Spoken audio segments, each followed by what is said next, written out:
Hello, dear listeners, and welcome to yet another amazing episode of your favorite audio series, Unappreciated Treasure. It is your favorite storyteller, Gwen Fairfax. If this is your first time on this channel, thank you for stopping by. I promise that you will love it here. If you are an oldie but goodie, thank you for your continuous love and support. We love and appreciate you.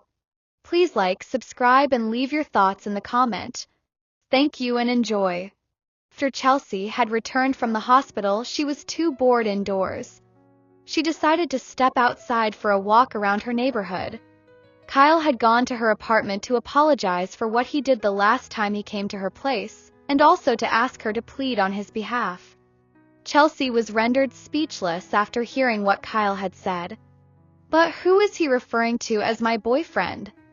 I was just trying to let him off my back when I said I had a boyfriend, Chelsea thought to herself. Chelsea shook it off and decided to go back to taking a walk. She went round her street and enjoyed the warmness of the morning sun. A few days had passed after Kyle came to apologize to Chelsea. She was tired of staying at home and doing nothing. She humphed and said to herself, "Oh my goodness. I am already tired of staying indoors. All I do is eat and sleep. If I continue like this, I might become a whale before the week runs out."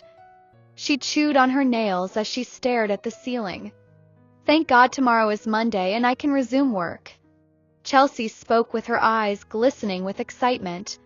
Her face suddenly turned sullen. She thought of Hank and realized it had been 4 days since he last sent her a texted. Previous day, she had sent him a text asking if he was okay and if everything was all right with his trip. But there had not been any response from him. "I hope he is okay and everything is fine with him. But why am I this worried about him anyway?" Chelsea asked herself. She remembered what Ken had done to her. How he had ghosted her for almost a week and was spending time with Helena. This sent chills down Chelsea's spine. She gave a little slap to her forehead and said, "You are such an idiot, Chelsea. Did you for once ever thought this Gankarnag could have a wife or girlfriend? What if he is engaged to another woman?" Chelsea could not stand these thoughts clouding her mind. She stood up and decided not to think about Hank anymore.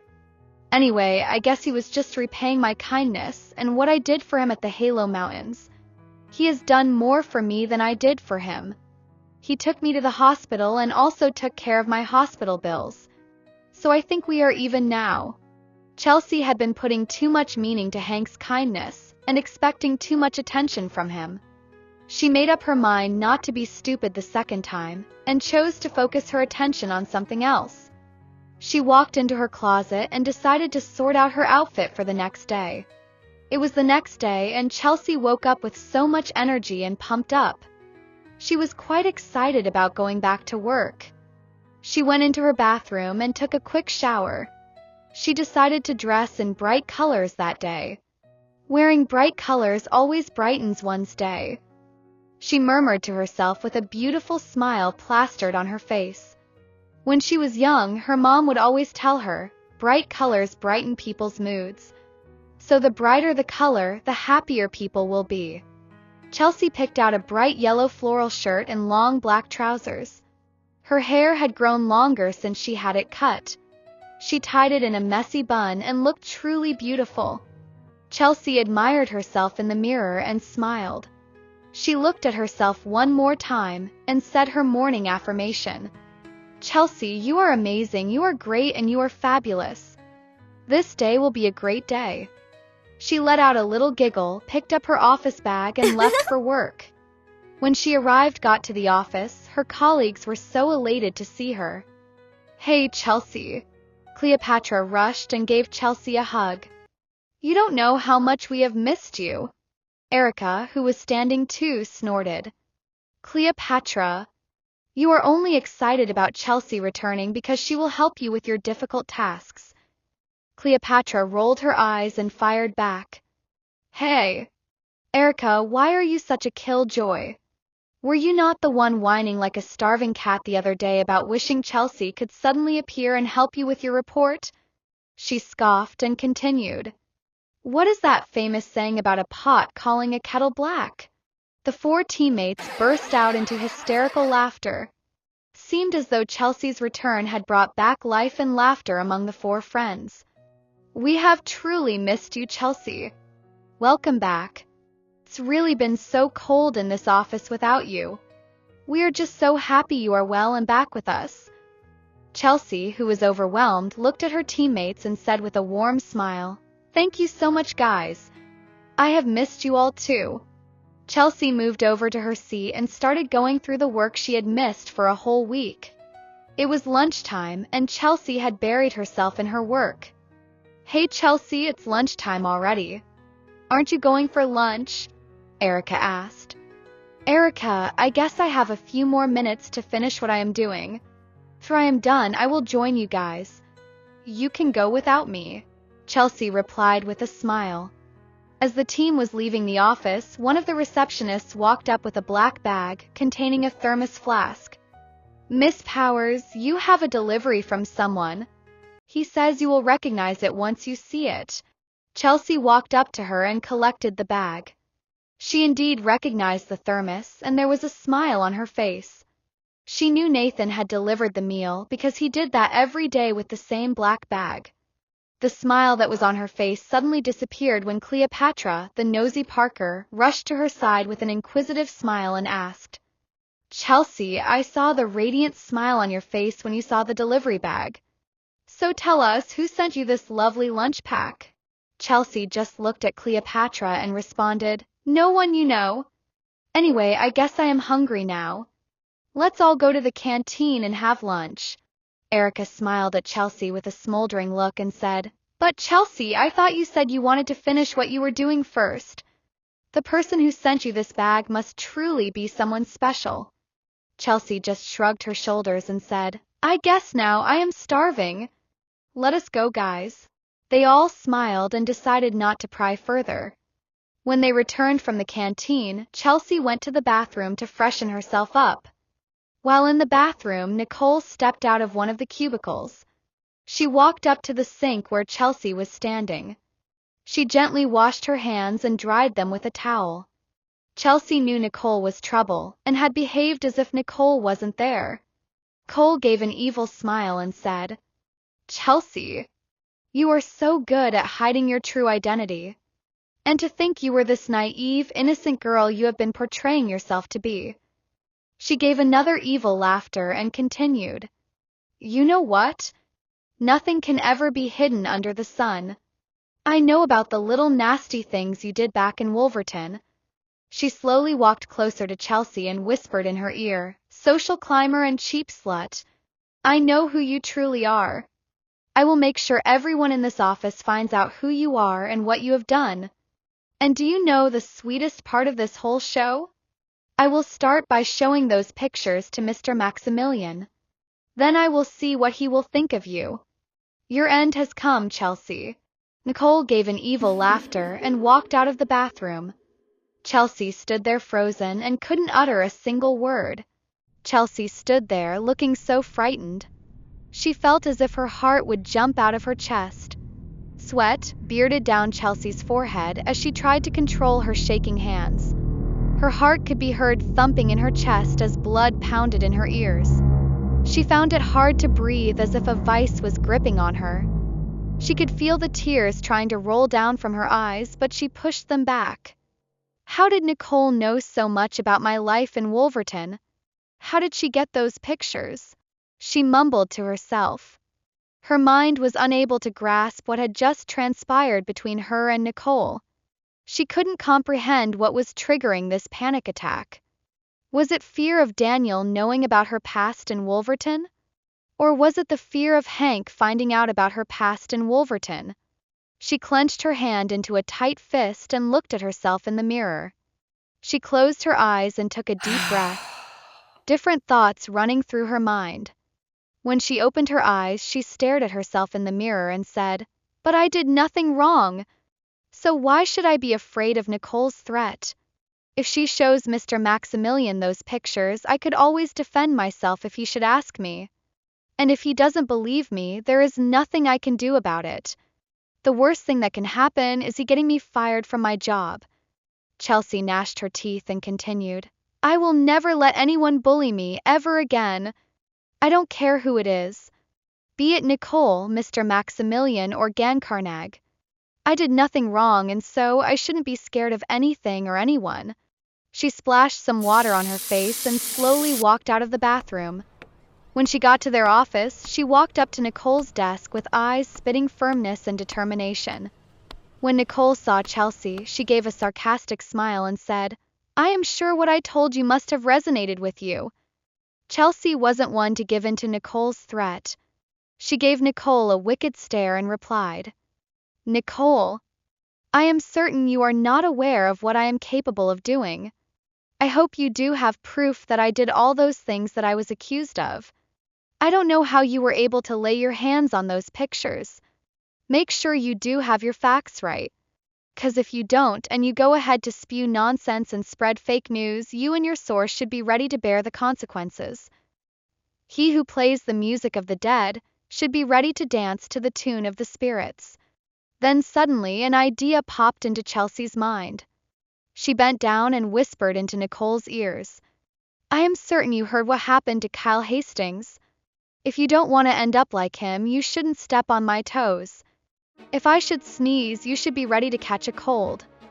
Chelsea gave a wicked smile and walked away from Nicole's desk. As she walked back to her seat, her heart was thumping like a bongo drum. She couldn't believe she had just said all that to Nicole. She was cussing herself in her mind. Chelsea, what have you done? How could you use such dirty tricks on Nicole? What if she goes ahead and publishes those pictures? And then Mr. Maximilian gets you fired? You will be totally and completely screwed. You are a complete idiot, she thought to herself as she bit the inner walls of her mouth. Cole sat down at her desk, looking stunned, and was completely speechless. Her heart was thumping as if she had run a marathon. She couldn't believe Chelsea had such influence on having Kyle Hastings blacklisted from the major corporate jobs in London. Even Daniel Maximilian didn't have such powers to do that. Who is this Chelsea? And which influential personality is behind her, giving her such wings? She gnashed her teeth and spoke under her breath. Chelsea, I will make sure I find out who is giving you such wings to fly higher than your height. She gave one more evil look at Chelsea and turned to her phone. She sent a quick message to a number, and the message read, I want you to find out every detail about this person called Chelsea Powers. I want to know who she meets, who she talks to, and who she hangs out with. Don't leave any details out. She dropped her phone and turned back to her laptop. It was the end of the day, and Chelsea had returned home. She was truly exhausted from the bulk of work she had done in the office. She went in and took a long warm shower and had dinner. She decided to pass her time by watching a documentary before sleeping. Suddenly, her phone chimed. When she picked it up to see who had sent her a message, her heart skipped a beat when she saw the name that popped up on the screen. It was the quiet Gancarnag. Hey, Mountain Fairy. Hope you have been well. I am so sorry that I haven't had the time to check on you all this while and didn't reply to your message. It's been a rough couple of days having meetings in different towns. Hope you are taking proper care of yourself. When Chelsea read his message, her heart softened as she had decided not to write him ever again. She didn't know when she had quickly replied to his message. Hey Gancarnag. I am sorry to hear that. Hope you are doing well too. Hank, on the other hand, had a smile plastered on his face. He contemplated for a second and wrote back. Please, can I call you now if you don't mind? Hank was anxiously waiting for Chelsea's reply, like a dog waiting for a bone. It took about a minute before Chelsea could reply with, Sure. You can. Hank was overjoyed and quickly dialed Chelsea's number. It rang for a few seconds and Chelsea's soft and timid voice came through with a, Hey Gancarnag.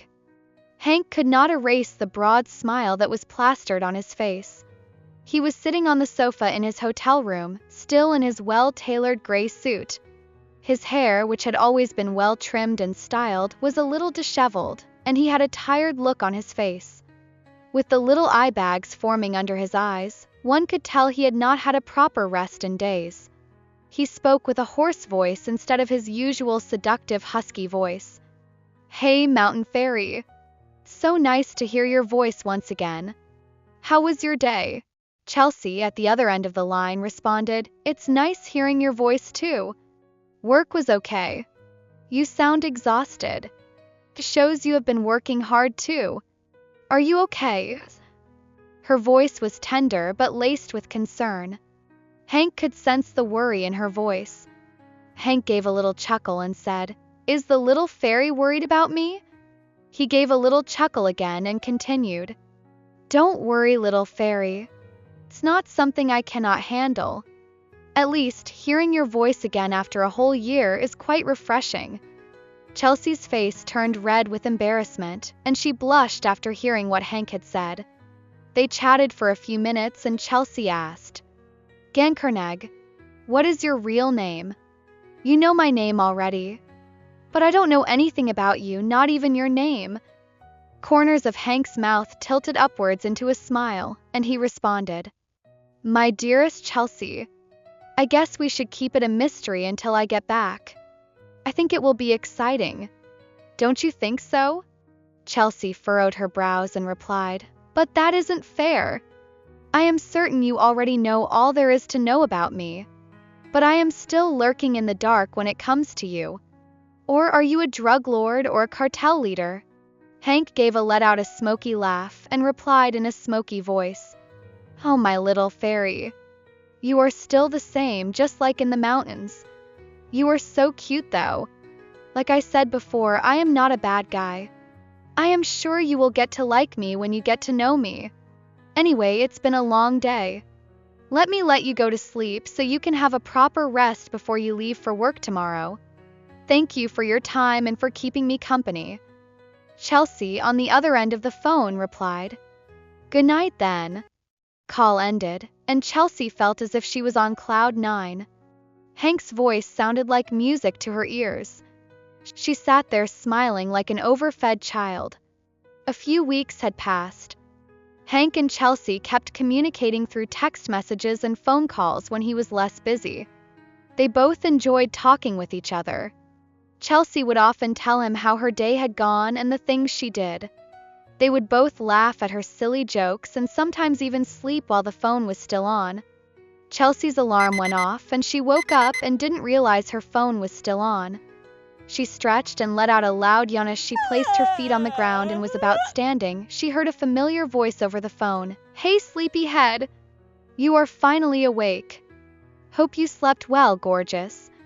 Chelsea jolted from her bed and shouted, "Sweet Jesus." Hank gave a little laughter and replied, "He is all the way up in heaven." Chelsea was a little surprised and said, "Oh my goodness.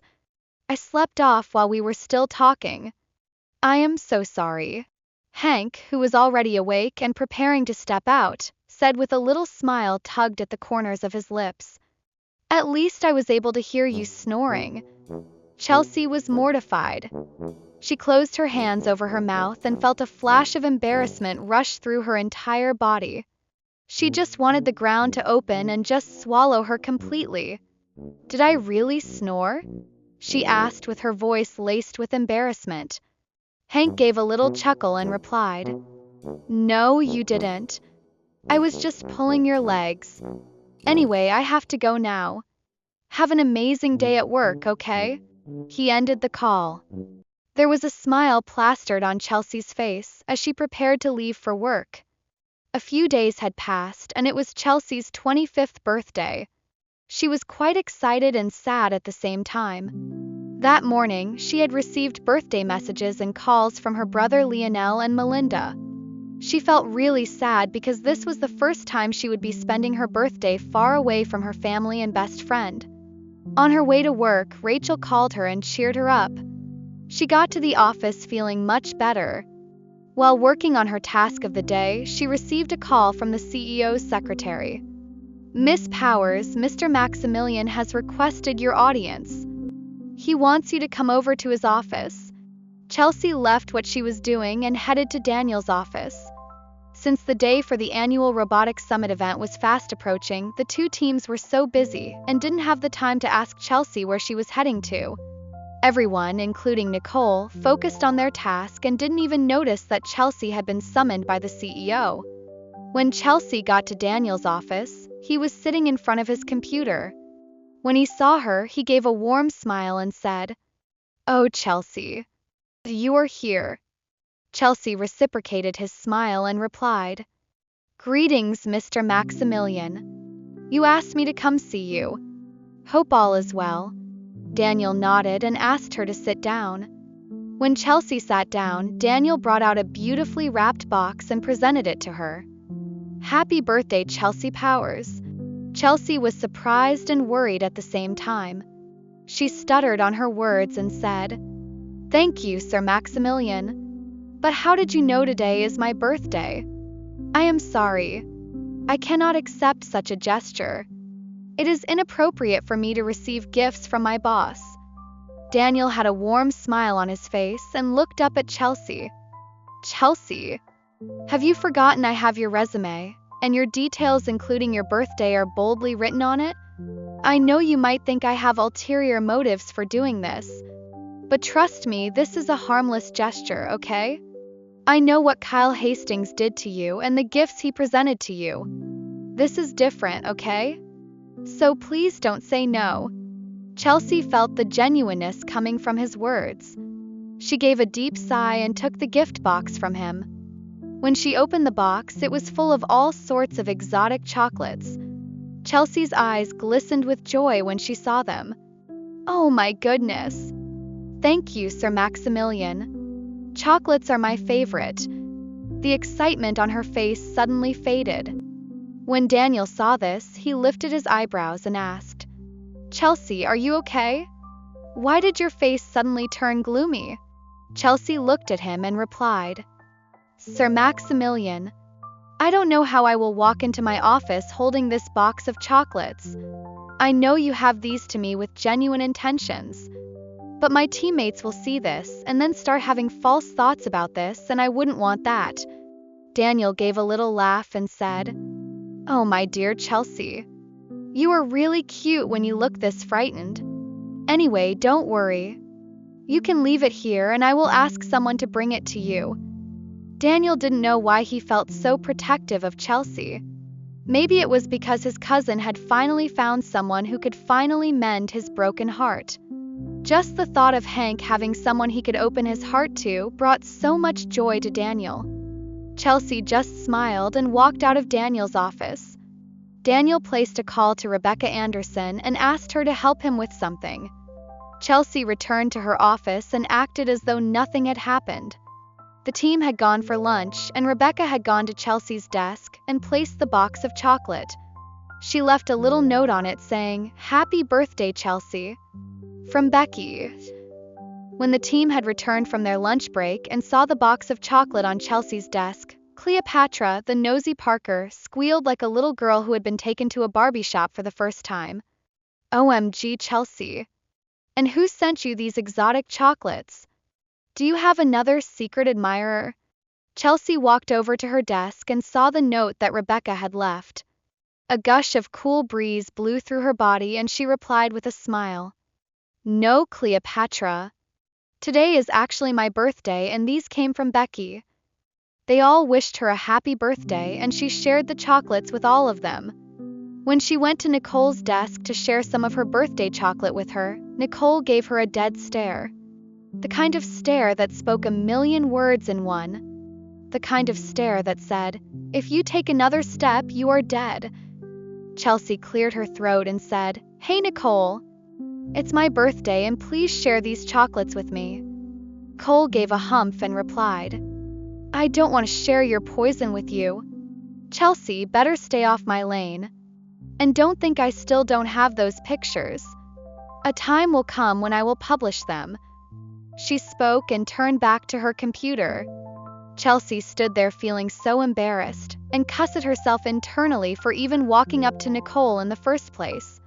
She returned to her seat and acted as if nothing had happened. Cleopatra, who was always keen to events, asked, "Chelsea, What is Nicole talking about? What pictures is she referring to? There was a cynical smile on Nicole's face as she looked at Chelsea. On the other hand, Chelsea's forehead broke out in a cold sweat. Before she could say something, a delivery man walked in and asked to see Miss Chelsea Powers. Everyone in the office was stunned when they saw what he was holding. They stood with eyes wide and jaws almost dropping to the floor. What was it that the delivery man was holding, which left everyone in stunned silence? To find out, stay tuned to the next episode of your favorite audio series, Unappreciated Treasure. Toodles.